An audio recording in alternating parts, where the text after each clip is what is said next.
Ei, som, teste. Tem áudio? Temos áudio. Ao vivo é assim mesmo, né? Acontece essas coisas. Temos áudio. Já temos áudio. Som. Tem áudio aí? Tem áudio? Muito bem. Recebi aqui o feedback que temos áudio. Depois eu corto essa parte aqui. Então, agradecer o Marcos, né, que está assistindo aqui ao vivo. Muito obrigado, Marcos, por ter indicado aí que estava sem áudio, né? Depois eu corto esse início aqui e a gente faz tudo de novo, tá? Muito bem. Então, de novo, primeiramente, muito obrigado. Bom, primeiramente, muito bom dia a todos, né? Obrigado ao Marcos, que indicou que estava sem áudio. Vou fazer novamente a apresentação aqui, rapidamente. Então, esse é mais um domingo juntos aqui no Carregando a Cruz. O intuito aqui é fazer comentários bíblicos, trazer comentários e exposições da Palavra de Deus, tá? Lembrando que não há nenhum intuito aqui de substituir culto nem nada, eu não sou pastor, né? Para quem não me conhece, eu sou professor de escola bíblica, professor de seminário, né? Sou graduado em Direito, licenciado em Filosofia e com formação em Teologia também, tá? Então aqui o intuito é transmitir a palavra do Senhor, alguns comentários e exposições sobre a palavra, tá? Lembrando que no link da descrição estão as minhas redes sociais, tem o link do meu WhatsApp, você pode entrar em contato comigo, mandar suas dúvidas, seus questionamentos, para virar, né, tema aqui de próximas exposições, tá bom? Quem está assistindo, comente, tá? O chat está aberto, né? Se você assistir durante a semana, também deixe o seu comentário, suas dúvidas, certamente a gente vai interagindo aí. Pelas minhas redes sociais, WhatsApp, Instagram, Facebook, pode entrar em contato também. Na descrição também está o link do meu livro, tá? Se você quiser ler, né, mais exposições, tem várias exposições bíblicas lá no meu livro, tá bom? Comentários e tal, Carregando a Cruz, tem lá o meu e-book para você adquirir na Amazon, tá bom? Muito bem. E hoje, seguindo aqui a série de exposições, eu quero falar sobre o Verbo de Deus que se fez carne e que é o bom pastor. Por que isso é tão importante assim? Bom, é interessante nós entendermos uma coisa. Às vezes a gente se preocupa muito com o que Deus faz por nós, se prega muito o que Deus faz, como Deus opera e tal, mas nós nos esquecemos muitas vezes que Deus ele faz isso tudo porque Ele é Deus. Ele não é Deus porque faz. Ele faz porque Ele é Deus. Ele age em nós porque Ele é Deus. Porque Ele é esse Deus que nos criou e que se relaciona conosco. E o Verbo de Deus, como nós falamos na primeira exposição, se você não viu, volta lá, tá na playlist aqui, volta lá, assiste a exposição da semana passada, quando eu falo do capítulo 1 do Evangelho de João, quando João fala que o Verbo se fez carne, ou seja, Cristo, o Logos de Deus, aquele que fundamenta a existência de todas as coisas, que é Deus, ele é que opera, né? Ele que se fez carne para se revelar a nós, ok? Então ele é Deus. E muitas vezes a gente trabalha muitas coisas que Deus faz e nos esquecemos de quem ele é. Né? E eu preparei essa série, né, de exposições aqui sobre o Verbo de Deus e quem o Verbo diz que é. Porque quando ele fala, eu sou o bom pastor, eu sou a porta da ovelha, é o Verbo dizendo quem ele é. É o Cristo dizendo quem ele é. É Deus dizendo quem ele é. Então, para nós realmente nos relacionarmos com Deus, nós temos que saber minimamente quem é Deus. Como ele se revela, como ele se apresenta a nós. Tá? E hoje nós vamos ver como Cristo se apresenta como o bom pastor. Amém? Muito bem. Então, vamos lá. Primeiramente, eu quero ler o texto, né, que está em João, Evangelho segundo João, capítulo 10, do versículo 1 ao versículo 21. É um texto longo, mas vamos lá, tá bom? Na verdade vos digo que aquele que não entra pela porta do curral das ovelhas, mas sobe por outra parte, é ladrão e salteador. Aquele, porém, que entra pela porta é o pastor das ovelhas. A este o porteiro abre, e as ovelhas ouvem a sua voz, e chama pelo nome, e as suas ovelhas e chama pelo nome as suas ovelhas e as traz para fora. E quando tira para fora as suas ovelhas, vai adiante delas. E as ovelhas o seguem, porque conhecem a sua voz. Mas de modo nenhum seguirão o estranho. Antes, fugirão dele, porque não conhecem a voz dos estranhos. Jesus disse-lhes esta parábola, mas eles não entenderam o que era que lhes dizia. Tornou, pois, Jesus a dizer-lhes: em verdade vos digo que eu sou a porta das ovelhas. Todos quantos vieram antes de mim são ladrões e salteadores, mas as ovelhas não os ouviram. Eu sou a porta. Se alguém entra por mim, salvar-se-á, e entrará e sairá e achará pastagem. O ladrão não vem senão a roubar, a matar e a destruir. Eu vim para que tenham vida e a tenham com abundância. Eu sou o bom pastor. O bom pastor dá a sua vida pelas ovelhas. Mas o mercenário, que não é pastor, de quem não são as ovelhas, vê vir o lobo e deixa as ovelhas e foge. E o lobo os arrebata e dispersa. Ora, o mercenário foge porque é mercenário e não tem cuidado das ovelhas. Eu sou o bom pastor e conheço as minhas ovelhas, e das minhas sou conhecido. Mas assim como o Pai me conhece, a mim também eu conheço o Pai e dou a minha vida pelas ovelhas. Ainda tenho outras ovelhas que não são deste aprisco.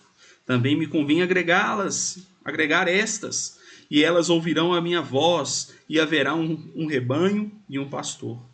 Por isso o Pai me ama, porque dou a minha vida para tornar a tomá-la. Ninguém me tira de mim, mas eu de mim mesmo a dou. Tenho poder para dar e poder para tornar a tomá-la. Esse mandamento recebi de meu Pai.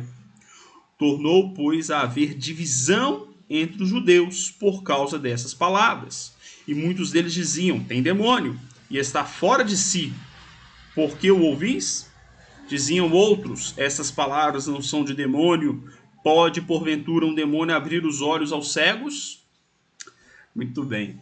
Queridos, essa palavra ela é muito importante, ela é muito interessante. É Cristo dizendo que ele é o bom pastor. Bom, como eu dizia anteriormente, Jesus se fez carne, o Verbo se fez carne para se revelar a nós. E hoje nós vamos ver ele se revelando como o bom pastor. Primeiramente, em um contexto atual, nós precisamos pensar o seguinte: olha, quem é o nosso pastor? Cristo é o nosso pastor? Nós somos livres como realmente pensamos que somos? Não precisamos de um pastor, não precisamos de uma referência, porque é isso que é dito, é isso que é ensinado. Que devemos ser livres pensadores, livres de qualquer ideologia, de amarras. Interpretam o cristianismo como uma prisão, como uma clausura. Aqueles que são cristãos são alienados, seguem uma ideologia. Será que isso é verdade?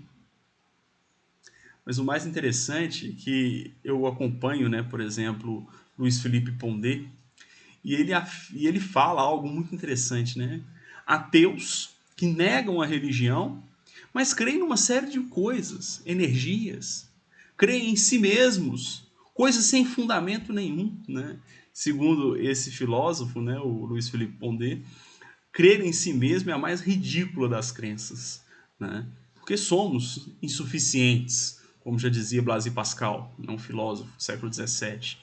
Somos insuficientes. E a Bíblia joga isso na nossa cara, que somos insuficientes. Ou seja, nós não somos livres.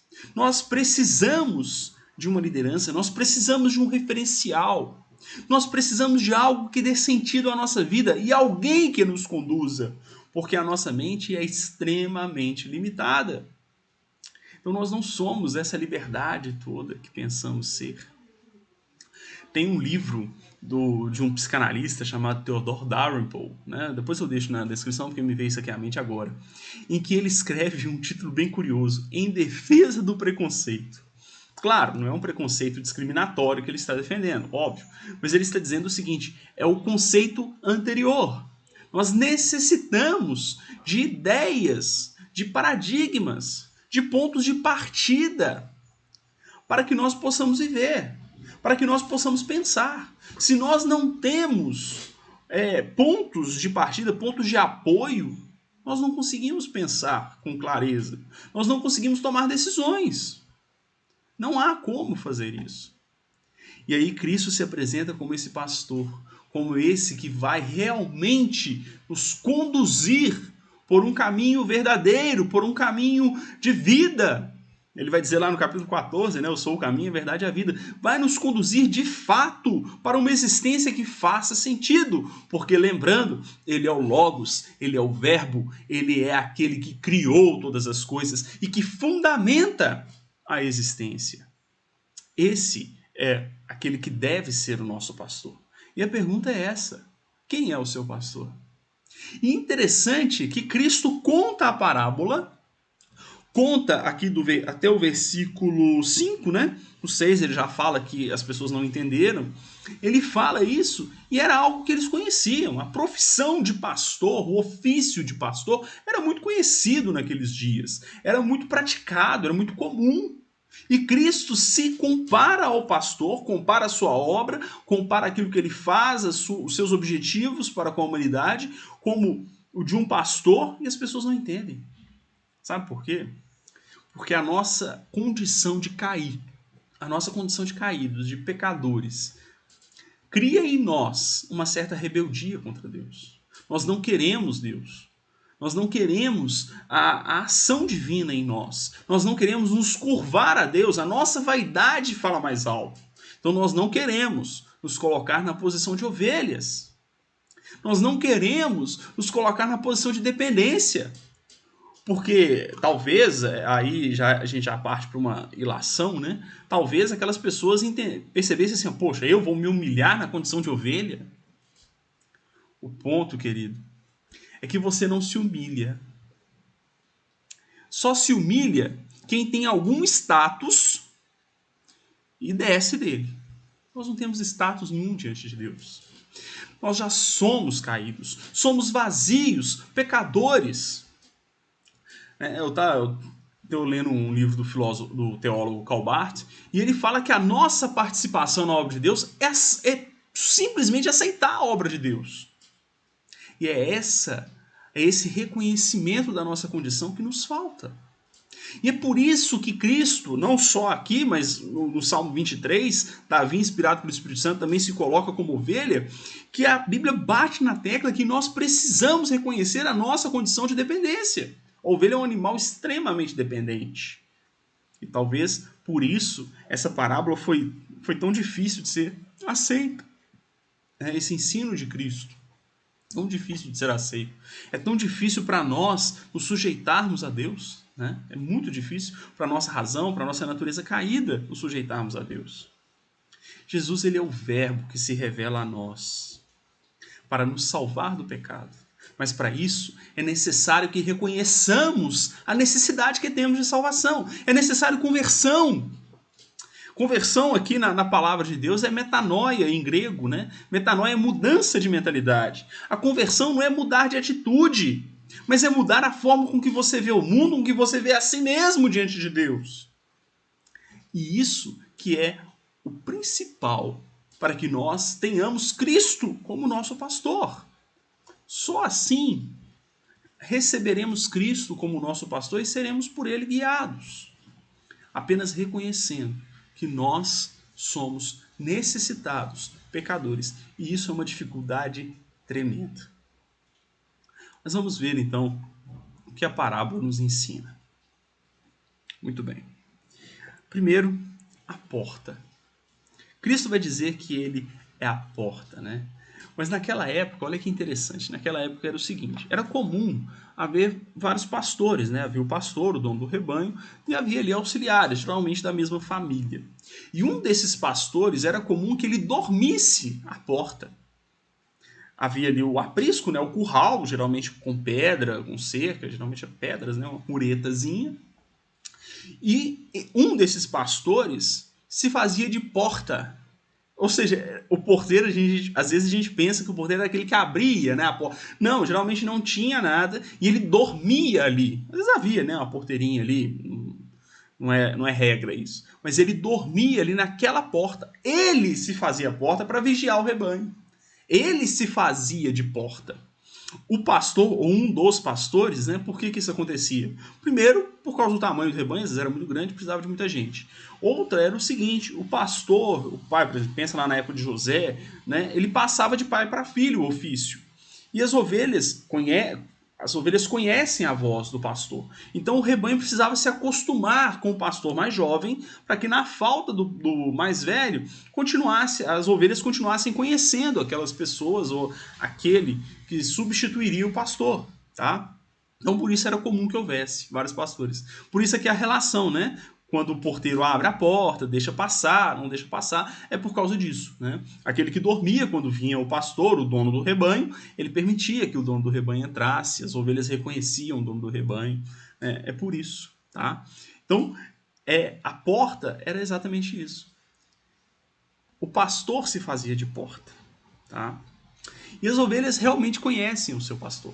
Isso é verdade, né? Pessoas que foram, eu nunca fui, né? Mas pessoas que foram ali ao Oriente Médio, que é muito comum um rebanho de ovelhas, aqui onde a gente vive, né? No Brasil é muito pouco, mas as ovelhas conhecem a voz do pastor, né? Quando ele fala, quando ele chama, as ovelhas todas vêm, né? Eu vi um vídeo recentemente, me mandaram no WhatsApp, de um pastor chamando as ovelhas tudo vindo para perto dele, sem ele fazer esforço nenhum.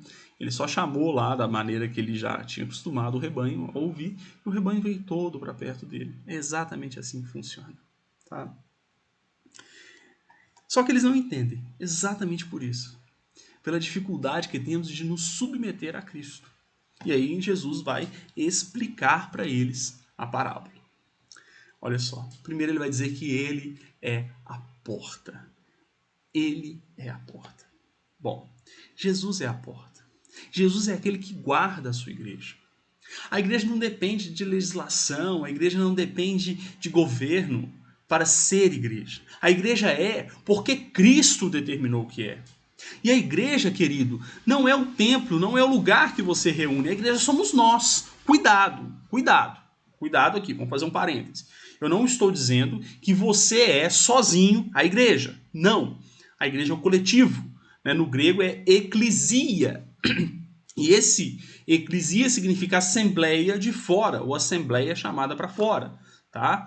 Então não se trata aqui de dizer que você sozinho é igreja. Não, ninguém sozinho é igreja. A igreja é a reunião dos santos, ou a reunião daqueles que estão sendo santificados pelo Espírito Santo.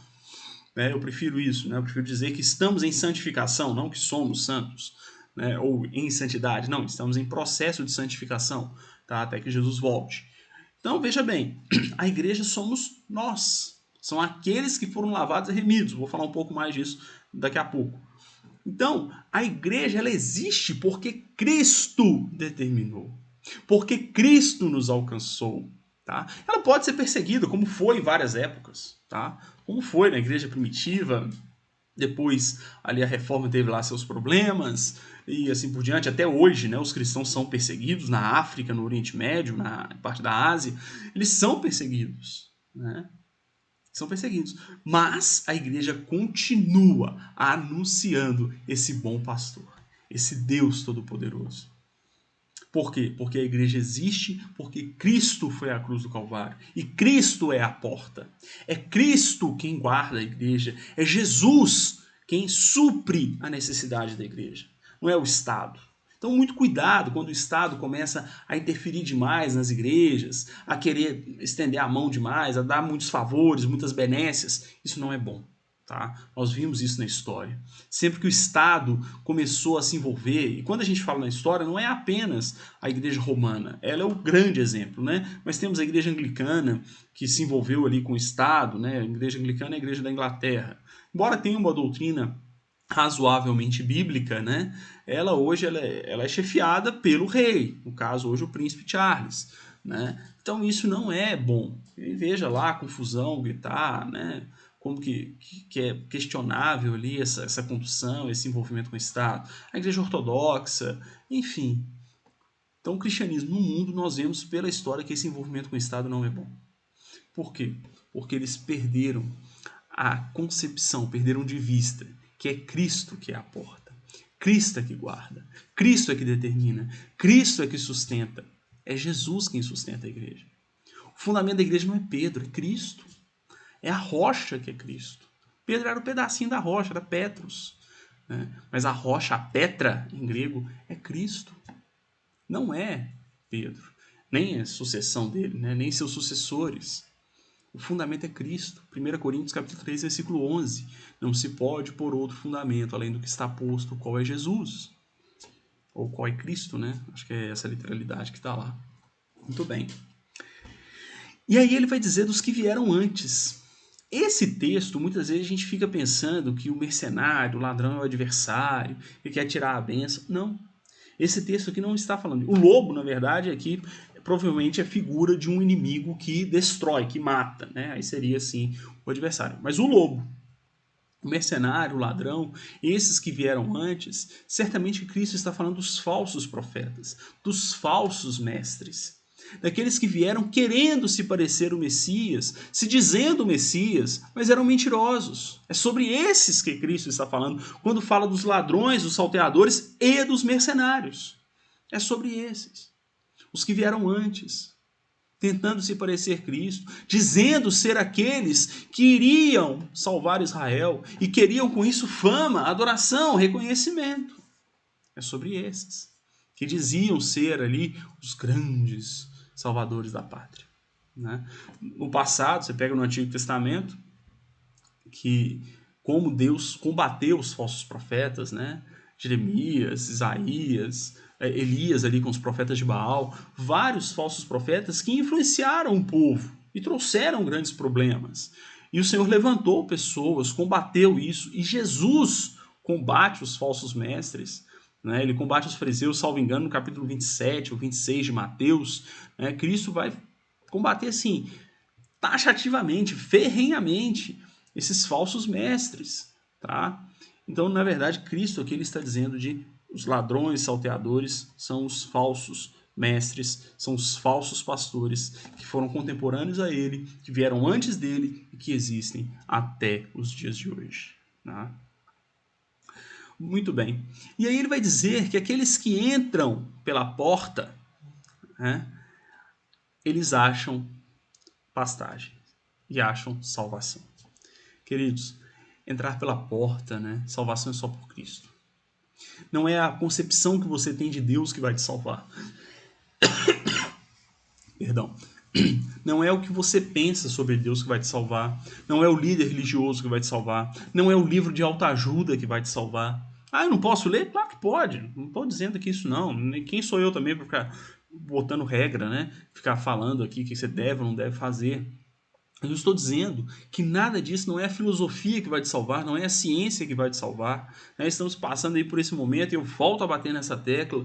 Não é a ciência que vai salvar. A ciência pode achar lá a cura, achar a vacina, seja lá o que for. Mas o que adianta nós sermos curados e perdermos a nossa alma? De que vale ganhar o mundo e perder a alma? Então o que vale a cura terrena, o que vale a cura da alma, a cura do corpo, se a nossa alma não for curada, se a nossa alma, se nós não estivermos em comunhão com Cristo.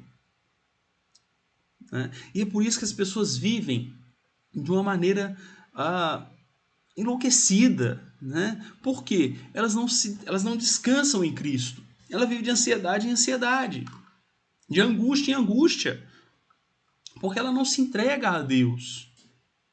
Tem um filósofo chamado Kierkegaard, ele já falava sobre isso, o salto na fé, a entrega à fé.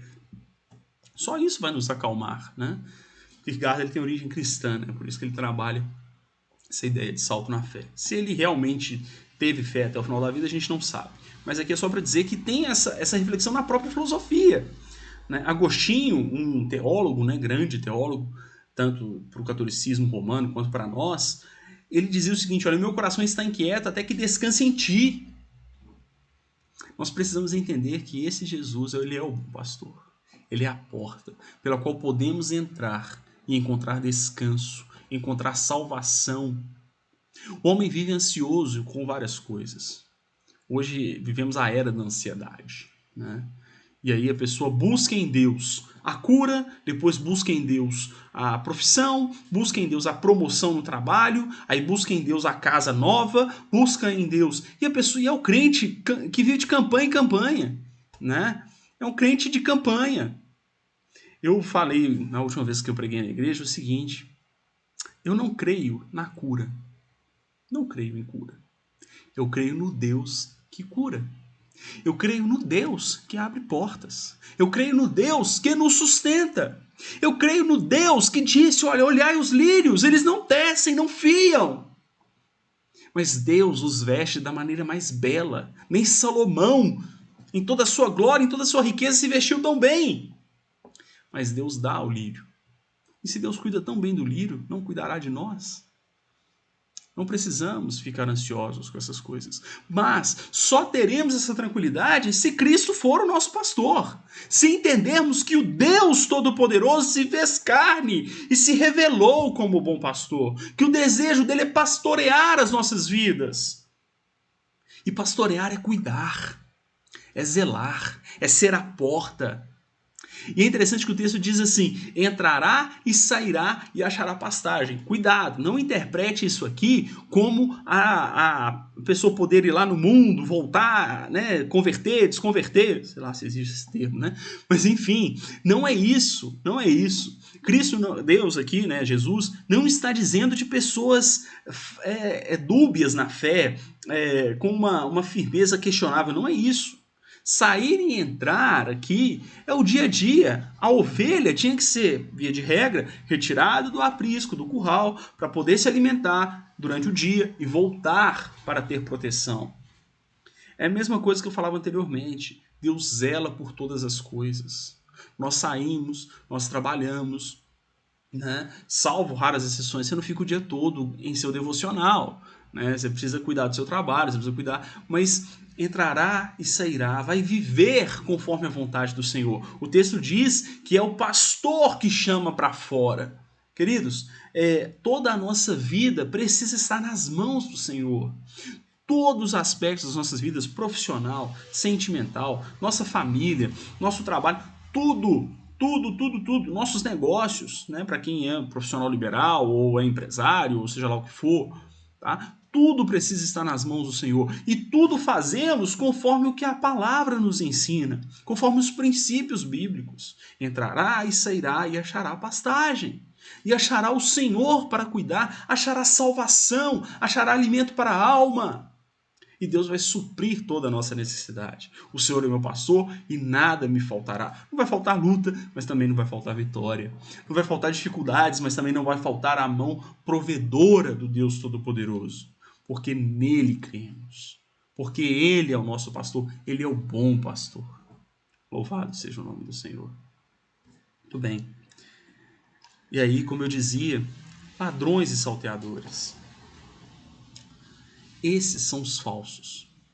Lembrando que o inimigo aqui ele vai estar prefigurado como lobo. Né? O lobo é aquele que destraz, que destrói, né? Que mata. Mas os ladrões, os salteadores, vêm para roubar, para matar, para destruir. Né? O ladrão vem senão a roubar, matar e destruir. Né? Destruir a sua comunhão com Deus, destruir a sua vida espiritual. E esses falsos mestres, esses mercenários, como nós os identificamos? Algumas características muito importantes. Primeiro, que a própria Bíblia diz: não tem cuidado das ovelhas. Não tem cuidado das ovelhas, porque as ovelhas não são dele. Ah, Marcelo, mas o rebanho, a igreja pertence a alguém? Não, pertence a Cristo. Né? Pertence a Cristo. Mas quando a gente fala dos falsos mestres, são aqueles que não se preocupam com a vida espiritual. Eles se preocupam apenas com a fama, com o poder, com o dinheiro.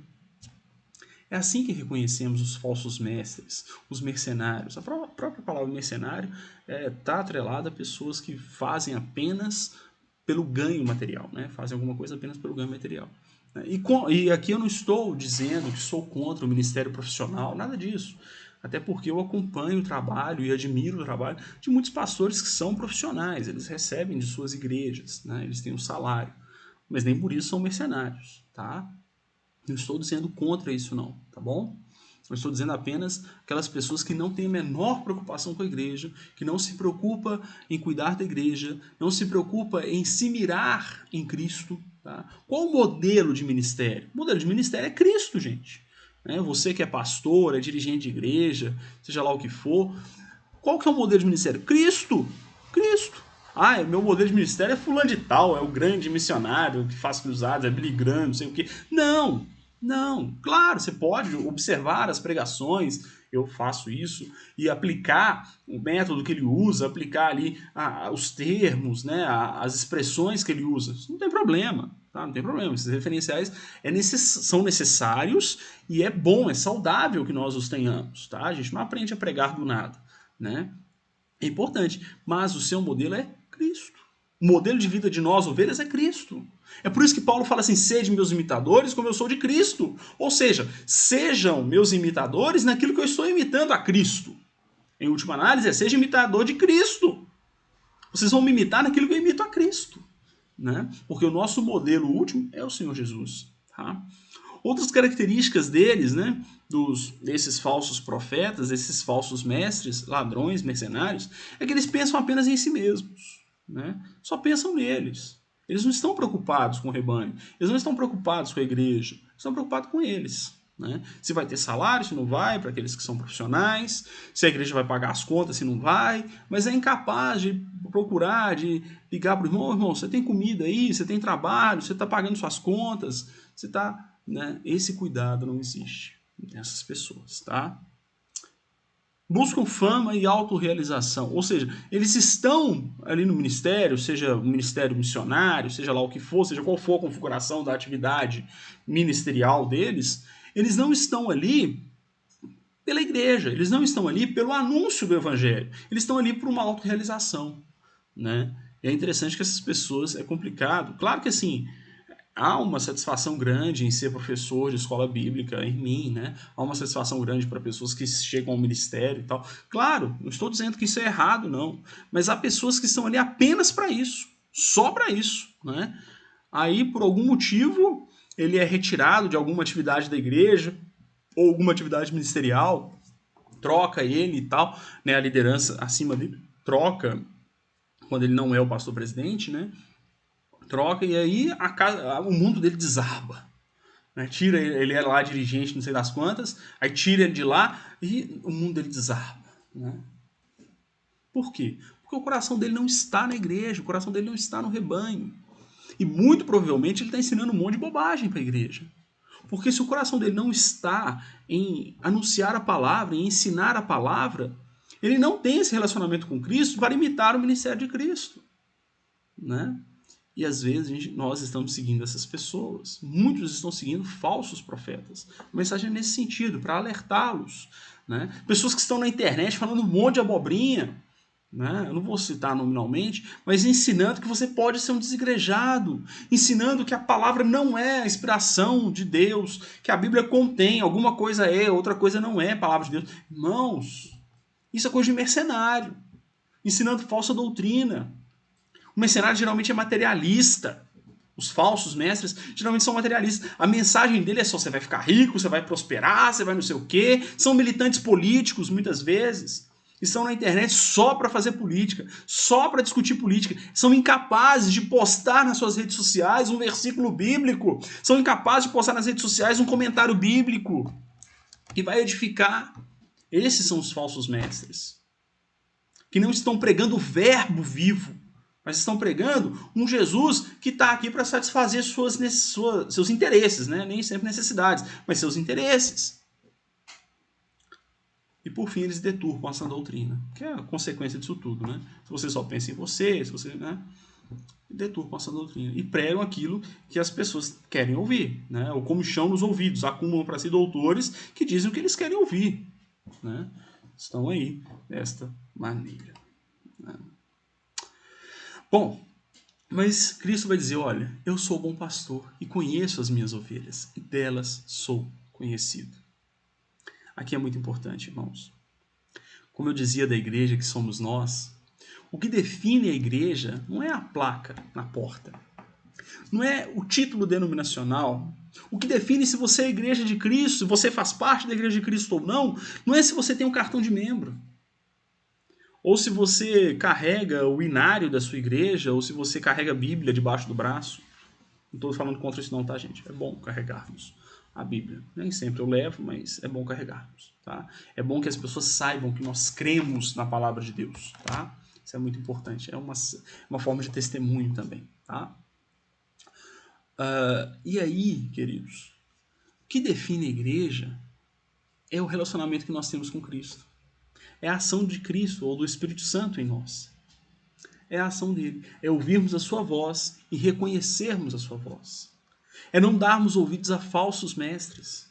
Aquele que realmente é igreja, que foi impactado pela graça, pela ação de Deus, ele entendeu isso. E ele vive ouvindo a voz do Salvador, ouvindo a voz de Cristo, ouvindo a voz do Espírito Santo, ouvindo ao Senhor, seguindo a Ele, vivendo por Ele e para Ele. Isso define quem é igreja e quem não é igreja. O conhecer a voz do Salvador. É interessante que o pessoal conta, eu já vi isso em vídeo, nunca vi ao vivo, mas você tem rebanhos que se misturam. O pastor chama e os rebanhos se separam na hora. A ovelha conhece o seu pastor. E é isso que Cristo está dizendo. Eu sou o conhecido das minhas ovelhas. Você conhece a voz de Cristo. Você sabe onde Cristo está, o que é a sã doutrina, o que não é a sã doutrina. Marcelo, mas como que eu vou saber isso? Ora, congregando. Ouvindo o ensinamento do seu pastor. Caso seja um pastor como Paulo, né, que imita a Cristo. Escola bíblica dominical. É necessário para que você saiba discernir o que é sã doutrina e o que não é sã doutrina. O que é Cristo falando e o que não é Cristo falando. Nós vemos pessoas que adoram um culto para pular, para rodar, um culto sei lá o que e tal.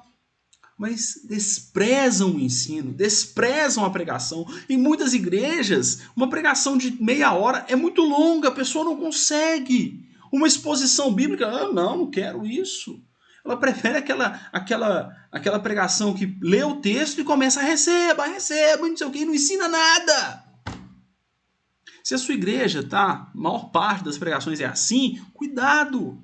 Talvez o seu povo que está sob a sua liderança, talvez eu esteja falando aqui para alguém que tenha liderança sobre alguma igreja, talvez o povo não está sabendo a doutrina. Se não conhece a palavra, aqui é a palavra de Deus. Se você não entende isso, você não vai discernir o que é a voz de Cristo e o que não é a voz de Cristo. Porque é a Bíblia que nos ensina a discernir isso. Aí vem um monte de profetada, um monte de bobagem, né? Passamos aí pela eleição de 2018, o tanto de áudio, de vídeo, de mensagem que eu recebi no WhatsApp, falando que tem profecia, que tem não sei o que tem não sei o que. Nada se cumpriu. E o povo e as pessoas se agarravam isso como se fosse verdadeiro. Agora, recentemente, eu recebi falando que a máscara tinha a marca 666. Era logo da empresa, que nem era número. Era 3 vírgulazinhas, né? 3 vírgulas assim, parece um 6, né? Mas é 3 vírgulas, que é a marca da empresa lá, que fez a máscara. Era uma máscara descartável, e a pessoa falando que era a marca da besta. Quando a Bíblia profetiza claramente que a marca vai ser na testa e na mão. Não uma máscara descartável, que eu pego e jogo fora. Pelo amor de Deus, gente. É por não conhecer a doutrina que as pessoas começam a seguir essas coisas. Seguem os falsos mestres, os falsos profetas, porque não conhecem a profecia bíblica. Esse é o problema. Fica no oba-oba, no culto de não sei o quê, e campanha da vitória, campanha disso, campanha daquilo, campanha para ganhar dinheiro, campanha para ser promovido, campanha para comprar carro, campanha para não sei o quê, campanha para casar. E a Bíblia, que vai salvar a sua alma, você não conhece. Esse é o problema. Eu fico imaginando, né, Cristo olhando isso lá de cima e falando assim, meu Deus, ele deve... Meu Deus não, né? Ele é Deus. Ele fica assim, gente, eu não morri para isso. Eu não morri para dar casa. Eu não morri para fazer você casar. Claro que Deus provê tudo isso, irmão. Não estou dizendo isso não. Deus cura, Deus provê tudo. Mas Cristo foi à cruz do Calvário para salvar a nossa alma. Para ser o bom pastor. E o bom pastor conduz as ovelhas. Ele é bom pastor porque ele deu a vida pelo rebanho. Não era comum pastores que morriam defendendo o rebanho, né? Como Davi relata que ele matou o urso, matou o leão e tal. Há discussões se aquele leão era um leão bicho, né? Se o urso era um bicho, se eram soldados que tinham a nomenclatura de leões de Moabe, né? Que eram soldados ali de Moabe. Enfim, não vou entrar nesse mérito. Mas o fato é, Davi se coloca em risco pelo rebanho. E Cristo não só se coloca em risco, como entrega a vida dele pelo rebanho. Isso faz dele o bom pastor. É isso que faz de Cristo o bom pastor. E precisamos conhecê-lo dessa forma. Muito bem. E aí Cristo vai começar a dizer, olha, há outras ovelhas que não são deste aprisco. O que Cristo ali está quebrando é o exclusivismo. Cuidado com isso, irmãos. Os judeus daquela época pensavam no exclusivismo. Deus é só nosso. Mas Cristo, desde o Antigo Testamento, lá em Gênesis, ele já fala com Abraão, olha, em ti serão medidas todas as nações da terra. Tem esse negócio de exclusividade não, rapaz. Meu negócio é com toda a humanidade, tá? Então ele está quebrando esse exclusivismo. E hoje é muito comum pessoas se acharem santas demais. E achar que ele fala em nome de Deus, e o que ele fala tá certo. Eu sei quando Deus está falando, o que eu falo... Gente, não faça isso. Lá nas cartas de Apocalipse, nas cartas do Apocalipse, se não me engano, na primeira carta, João escreve que eles toleram os nicolaítas. Abominam os nicolaítas. Quem eram os nicolaítas? Há uma discussão, mas o que é fato é o seguinte, era uma seita que dizia o seguinte, olha, nós cremos em Jesus, você também crê, só que ele fala só comigo. Para você saber o que Deus está falando, você tem que me perguntar. Eu vou te falar o que Deus está falando. É pesado, né? Tem muitos líderes fazendo isso. Isso não é um bom pastor. Isso não é um bom pastor. Essa exclusividade, achar que Cristo é só seu, que Deus é só seu, isso não é bíblico. Tá? O que Deus falou está aqui. Ó. Nenhuma profecia verdadeira será contrária ou dissonante da palavra de Deus. Nós discernimos profecias, nós discernimos dons espirituais pelo que a Bíblia diz. Não por quem está entregando essa profecia. Quem está entregando é inteiramente, ou completamente, infinitamente inferior e precisa estar submisso à palavra de Deus. O Senhor não é um Deus de confusão. Ele não vai falar nada que seja contrário a palavra de Deus. Então, toda e qualquer profecia, dom espiritual, revelação, tem que ter respaldo bíblico. Tem que estar respaldado na palavra de Deus. Não dá para ser diferente disso. Não tem como ser diferente disso. Precisa estar pautado na palavra de Deus. Amém? Então, não existe esse negócio de exclusividade. Cristo veio para se revelar a toda a humanidade. Ele vai dizer assim, eu dou a minha vida pelas ovelhas. Ninguém a tira de mim mesmo, de mim. Eu de mim mesmo a dou. Quem matou Jesus? Foi Roma? Quem matou Jesus foi o soldado? Não. Obviamente teve alguém ali para bater o martelo e afundar ali os cravos. Né? Obviamente teve. Mas Cristo morreu porque ele decidiu entregar a sua vida. Ele deu a vida. Ninguém a tirou dele. Ninguém matou Jesus. Ninguém matou Deus. Ele deu a sua própria vida por nós. Liberalidade. Deu porque ele quis. Ele entregou a vida dele porque ele nos amou. Deus amou o mundo de tal maneira que deu o seu único filho para que todo que nele creia não pereça, mas tenha vida eterna. Ele entregou. Entregou porque quis, porque determinou, porque nos amou. Porque amou o mundo. E para com essa de achar que Jesus morreu por algumas pessoas. Nada contra os nossos irmãos calvinistas. Não estou dizendo que há alguma heresia nisso. De maneira nenhuma. É uma forma de pensar, uma forma de tentar entender aquilo que está no coração de Deus. Eu entendo que não é bem por aí. O próprio Augusto Nicodemos, ele aceita que João capítulo 3, versículo 16, está falando do mundo, da totalidade da humanidade, da totalidade do mundo. A diferença é que Cristo, Deus, Pai, Filho e Espírito Santo, sabe quem vai aceitar e quem não vai aceitar. Quem vai aceitá-lo como pastor e quem vai rejeitá-lo. Tá? E por fim, depois de dizer isso tudo, houve divisão entre aqueles que ouviam. Irmãos, a verdade sempre causa divisão. Não tenha dúvida. A verdade sempre vai causar divisão. Muitos são chamados, poucos são os escolhidos. Cristo sabe disso. Poucos querem ouvir essa doutrina. Poucos estão dispostos a ouvir a verdade do Senhor. Mas é interessante que termina dizendo ali, olha, como pode ter demônio? Como alguém que tem demônio abre os olhos de um cego? Ele está fazendo menção ao capítulo 9, quando Cristo cura o cego de nascença. Essa cura causou uma dissensão absurda. O jovem foi levado à sinagoga, os pais tiraram o corpo fora, falaram, ele tem idade, pergunta para ele. Não tem nada com isso não, porque eles temiam aqueles que estavam ali. Pregar essa doutrina hoje muitas vezes traz temor, porque é difícil você anunciar, ainda mais com pessoas radicais, pessoas que querem um evangelho progressista, um evangelho que aceita pecados, um evangelho que já fez um consórcio com o paradigma, com o pensamento que rege, que vigora na nossa época. E aí você dizer que há pecados, que há coisas que não agradam a Deus, que a nossa mente tem que ser mudada, tem que ser renovada pela palavra. Isso traz dissensões, isso traz problemas para quem prega isso, né? Para quem prega isso. Então isso vai sempre existir, queridos. E é por isso que nós precisamos, em oração, buscando a Deus, entendermos a palavra, para podermos dizer ao mundo que há um único Salvador, que é Cristo Jesus, o bom pastor. Aquele que quer abrir muitos olhos, né? O pastor Paulo César diz isso em uma canção, né? Conteúdo. Que eu possa abrir muitos olhos que estão por aí. Né? Que a pregação, que a palavra de Deus abra esses olhos.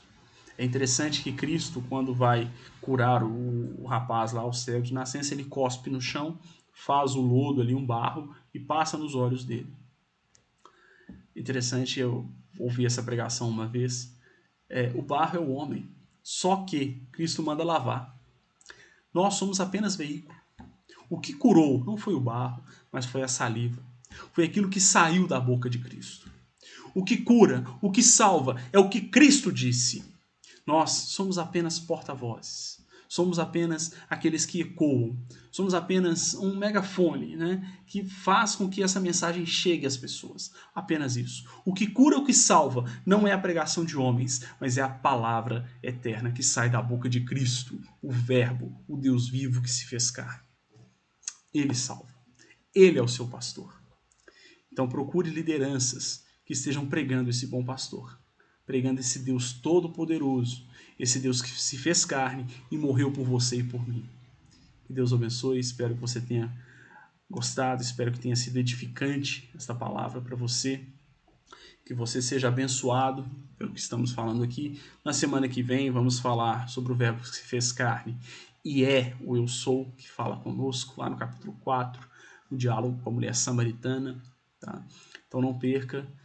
E convido você a compartilhar, comentar, se inscrever no canal, curtir o vídeo e enviar para seus amigos. Ok?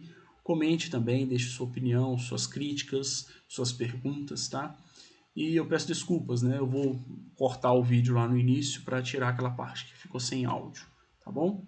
Que Deus abençoe a todos e até a próxima semana. Grande abraço.